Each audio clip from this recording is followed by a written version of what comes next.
Hey guys, I'm Will from Tested. I'm Adam from Tested. Adam, to my right, is a mostly completed Hellboy mecha glove. Yeah. You have been working on this for a really long time, and along the way, you've discovered something about yourself. Well, so whenever I'm working on a project that obsesses me, it's usually rarely enough for me just to work on the project. I start to build ancillary media. So at dinner time, you're sitting with your mashed potatoes, and at the end of the meal, there's a mecha-hand sculpted out of mashed potatoes. Totally right. It is exactly like Close Encounters when he makes Devil's Tower out of the mashed potatoes.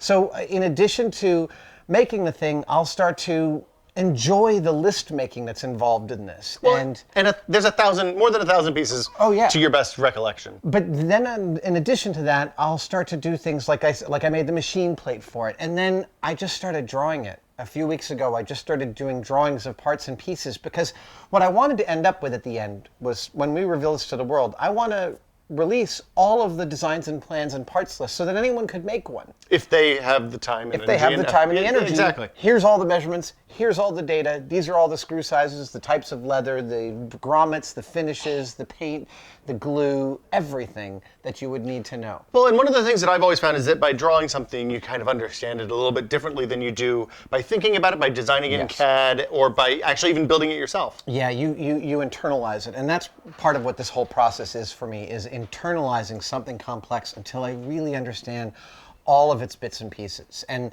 that, I can only describe that as just a deeply pleasurable experience for me to have the totality of something in my head. So, yeah, I started sketching just on regular copy paper. Grabbed an 8.5 by 12 out of the printer and went to it. And this is the first thing I drew, was an exploded diagram of everything above the wrist, all the finger tubes, all the screws, all the nuts and the bolts, and each of the pieces. It's not exactly to scale, but it's mostly here. And so what I do is I draw this in my favorite mechanical pencil, Papermate. Little twisty mechanical pencil. The yellow one? Yeah. I love those things. No, you know what? That was the standard mechanical pencil at Industrial Light and Magic. And it's a cheapie, but for me, it feels like drawing to me. It is like the thing that I want to have in my hand. It's the most pencil you are. Yeah, and I don't want anything fancier than that. So I buy them by the case, and I'll do the rough sketch out in that, and then I'll do a fine overpass with that with a very fine pen, like a .02, something really, really fine. Then after that, I drew one of the finger tubes. So this is the one that has the winding on it. This is one of these guys up here with the type of screw that goes in it.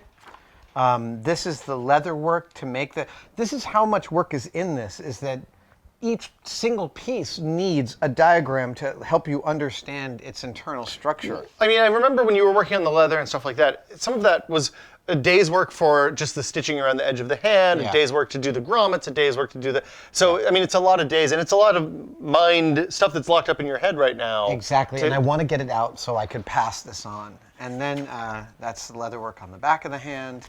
This is the leather work that makes up the actual glove, and if you were to blow this up and follow these measurements, it would actually give you that exact dimension. Wow. More detailed of the palm. So when you're drawing this, are you drawing it from memory, or do you have the photo references out in front of you, or what's your? It's mostly from memory. Wow. It's mostly all in here, and that is also part of one of the pleasurable things, is then looking over afterwards and being like, oh yeah, I got it mostly right. Even the scale, or you draw it with the scale markers and then fill it in? Actually, I will tell you. So this is some of the key tubes on the hand, across the back of the hand here, and then.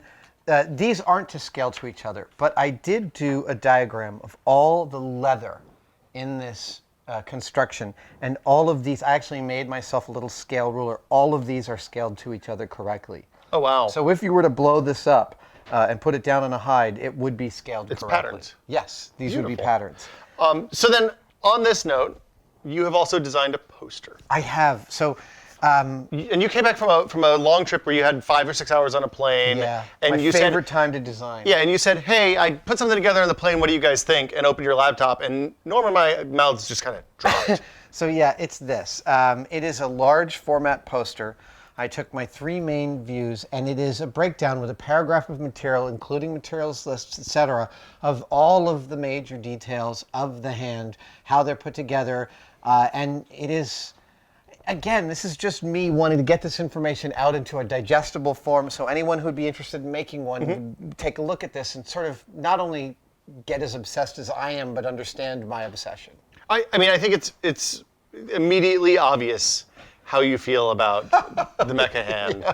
But this, I mean, I end up doing this with all of my projects. I end up sort of doing little bits and pieces of extra graphic material on all of the long-term builds that I've done. And this is the first time I've really started to codify them into an output form, where I can share them. And this is also one of, by far and away, the more complex builds you've done. Yeah. Right up there with some of the other suits and things like that you've built. Yeah. But if you want, I mean, I guess the neat thing about this poster is we're actually going to make it available for people so that you can get one yourself. Yes. Which is, I think, the first time that's ever happened to something that's your graphic design, drawing, artwork. Yes, and what a lot of people don't know is actually I got my start in graphic design when I was 19 years old in New York, and this was just before computers came online to be used for graphic design. So I learned where you had to type spec out all the actual characters, and you had to order your type from a printer, and you had to blue line it and spray mount it and send it to the printer 4-position only and stat print the photos and everything.